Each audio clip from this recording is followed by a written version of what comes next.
it is Jo from Minerva, and I have a product review to show you today because I've got a new Oliso Iron. It's a superb iron for dressmakers, and I'm going to show you some of its features and how it operates, especially if you're home sewing. I've got a yellow version. It's not too heavy, and it's got a refill place at the side to add water, so you can do that before you plug in. I love this. It's got a little channel where you pour the water in like a little funnel, because on lots of other irons you pour it and it sort of all goes everywhere. There's a little pot to fill with water so that you can be really accurate with your water pouring. You don't have to use any special water. You can just use tap water in your iron. If you live in a particularly hard area, you might want to use filtered water, but you don't need to use any sort of special ironing water.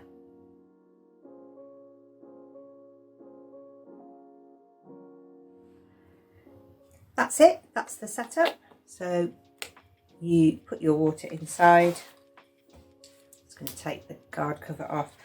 The first thing I noticed when I unboxed this iron and got it out was how long the wire was, which is great, because when you're sewing you can't always have your iron right by your plug if you're in a spare room or a multifunction room or dining room or somewhere in your house. It has a really, really long cable, and that cable is supported by this ball feature here. So even though it's got a long cable, that cable isn't fixed and drags your iron off the ironing board. So you've got a little bit of rotation there for moving, and it stands the iron up without bending the wire at the bottom. Right, I'm going to plug in and select my fabric type and show you how it works. When the green light has stopped flashing, that's when it's heated up and ready to use. And you can see that I'm leaving it on the ironing board and I'm not getting a mark or anything, because while I'm not touching the handle, then the hot plate is off the ironing board. So that's getting warm there, but it's not burning. So it's really great if you're dressmaking and say you're folding a hem. When I've got hold of the handle, it's ironing. If I let go, it lifts while I fold the rest of that hem, and then I can carry on.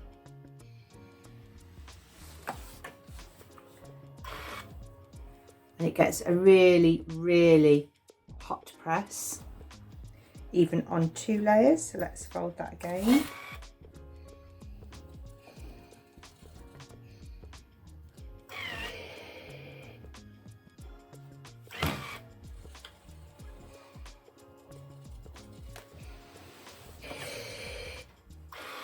And that is on the hottest setting. So this is the touch feature of the iron, and you can see if I let go, the little plates come out of the sole plate and they hold the iron away from your work. So you've got a couple more seconds than if you've let go of your iron and then you start fiddling around to get something just right. There's a continuous steam feature, which I've got now. So if you're holding your iron, you can just steam. You can turn the steam off altogether. You can get a blast of steam, but it doesn't make your fabric wet or with little watermark blotches. You can really press the seam open. So this is jersey, so this has got a little bit of lycra in it. So I'm going to turn it down. So if I want to manipulate my seam while I'm ironing,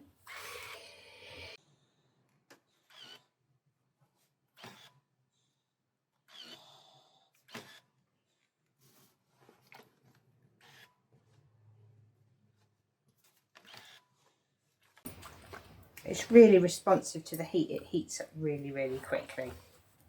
It's a really well balanced iron because I'm putting it on this spongy board and I don't feel like it's rocking around. It's got a very sort of, all the weight of this iron isn't in the tip, it's all in the base. So it's really, really stable.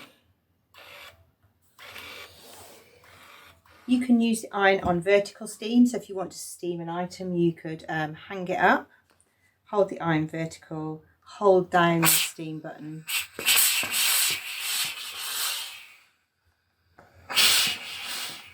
And you can have a good steam spray if you want to steam an item, like a tailored item, like maybe some shoulders, or you've created something out of a lightweight fabric and you want to steam it vertically. Horizontally, you can just use it as a steam burst. You've also got a spray there that comes out from the front. So if you want to wet or damp press something, you can use that feature. If you don't want any steam at all, you can turn the steam off completely. If you're using a lighter fabric, so say a synthetic fabric, and you don't want the steam, turn to synthetic, turn off the steam. The sole plate is a diamond ceramic plate, so it's super smooth, really easy to clean. You can use an iron cleaner and a piece of denim cloth or a canvas cloth to clean the iron when it's cooled down. You just need to make sure you're not going to get any cleaner around those leg points, because you want those to be able to move in and out smoothly.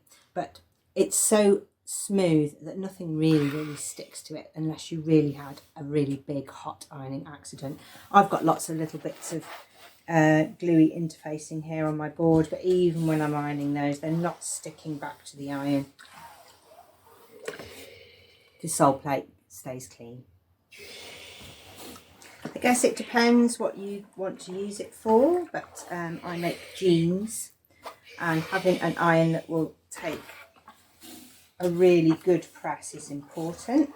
But if you're using lighter fabrics like lawn or silk or polyester or crepe, then you need an iron that will iron effectively but at a lighter temperature, which is sometimes tricky because you turn an iron down and then it almost seems ineffective. But this has a really good temperature setting for each type of fabric.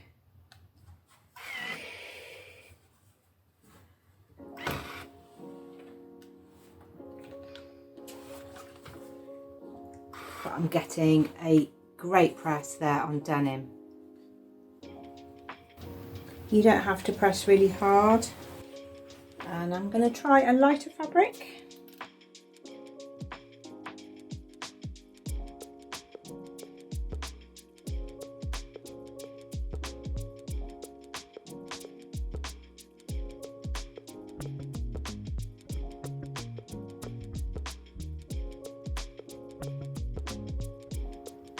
And that is one of our viscose chalets, just on the synthetic setting, and I'm getting a clean press.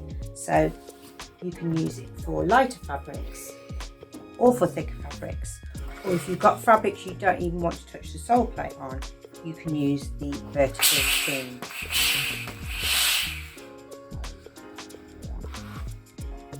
So if you're up for a new iron purchase, then maybe check out the Allison Iron. It really is an iron that has been designed for dressmakers.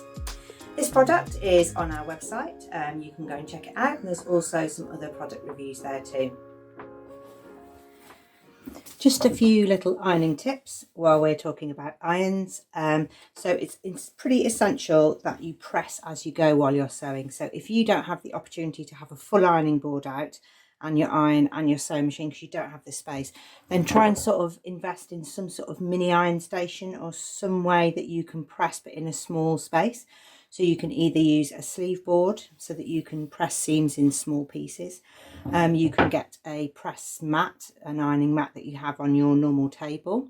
But you need to have it close to your machine and sort of think to yourself, if you're getting your machine out to do some sewing, then you actually need to get your iron out at the same time. And you need to be pressing as you go, because you can see on this toile, which was sort of a good example that I found, because I didn't press any of this because I was just toiling it up. This seam is sort of a little bit raised. This one's not so bad. This one's a little bit raised, but because this one wasn't pressed out, then I've got a little fold there because I wasn't putting together flat pieces. And if I come to sort of sort that problem out at the end, I actually can't, because all I'm doing is putting that fold into the fabric. So I'm just pressing it down like a little mini pleat. If you press as you go, you can ensure that you've got a flat seam attaching to a flat seam, and then you will avoid these little puckers and raised lumps that you get when you don't press as you go along. So press each seam so that the next seam that fits into it has a flat surface to sew to.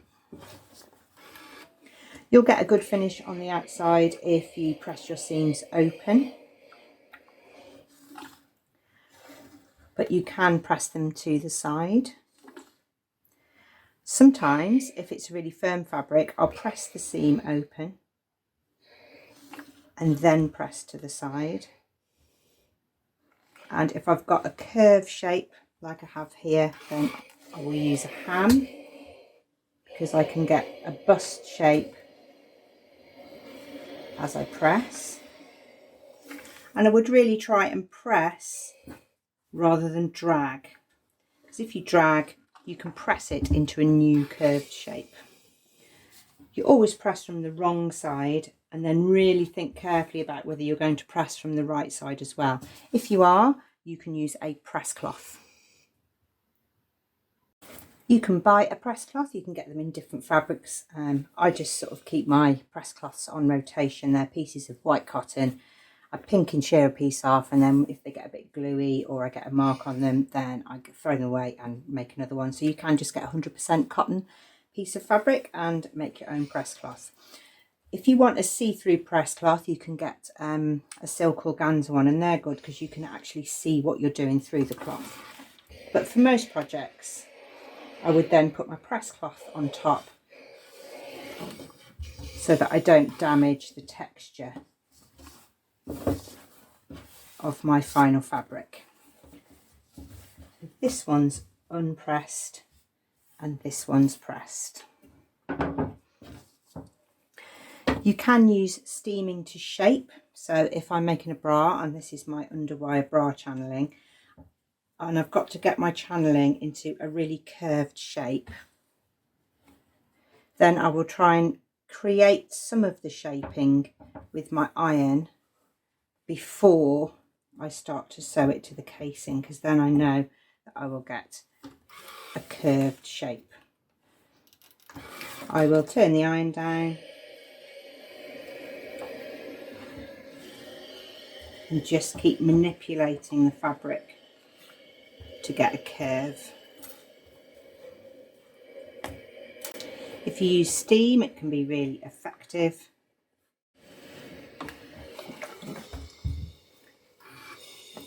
So now my bra channeling is the shape that I want it to be. You can do this a little bit if you're doing a princess seam. You can get a little bit of a curve on your bust like I had on here by just having a little bit of steam that manipulates the fabric. If you're working on fabrics with different textures, so if you've got some satin or something with a shiny finish, then it's definitely best to iron it from the wrong side. And here I would avoid steam, because when you steam on a satin fabric, it can sometimes come through to the shiny side and you get like a sort of watermark on it. The Allison Iron doesn't do that as much as others because it's quite non-drip.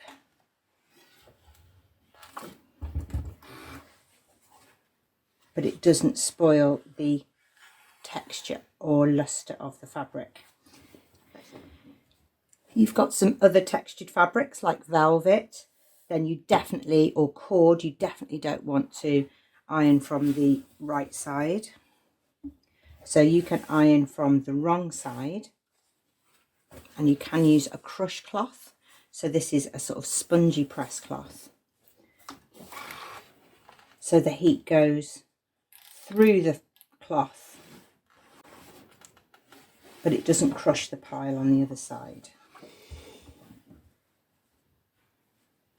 So here's the velvet where it isn't pressed. Here it is, but it hasn't squashed it all down.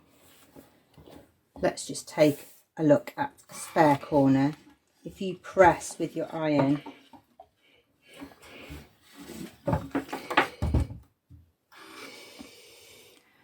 you can damage the pile of your fabric, and that won't come back. Look, even if I'm brushing it, it's too late. I've already pressed those marks in. If you don't have a crush cloth, you can press with another piece of velvet. So you can put a piece of velvet on your ironing board, put your second piece of velvet that you want to press on top, and then the two piles will have some room within each other to not get squashed. If you have a seam on a fabric and when you press it, you're getting the seam allowance showing through on the right side, then you can put a little bit of brown paper underneath that seam allowance.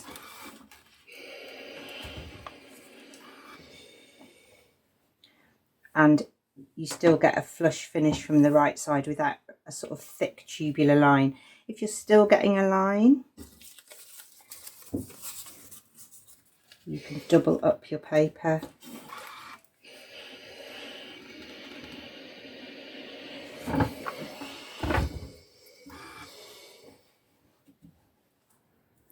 And you can see on this side I don't have any line at all, and on this side I have a faint line. So that's where I used one piece of paper, and that completely flush finish is where I've used two.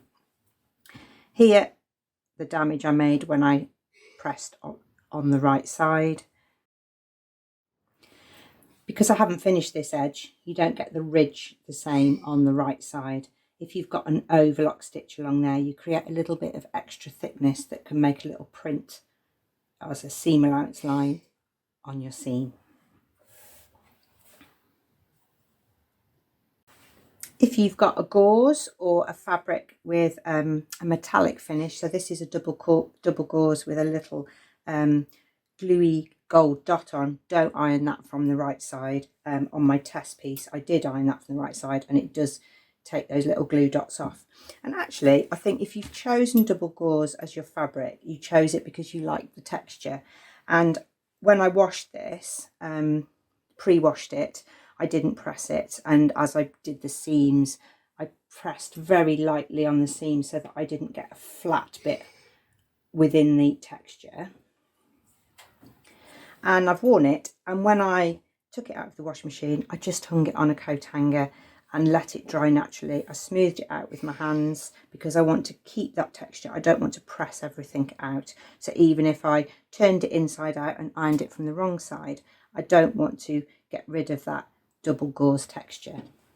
So I hope that's helped you. A few little pressing tips whilst using the Oliso iron. Thank you very much for watching. Do call again soon.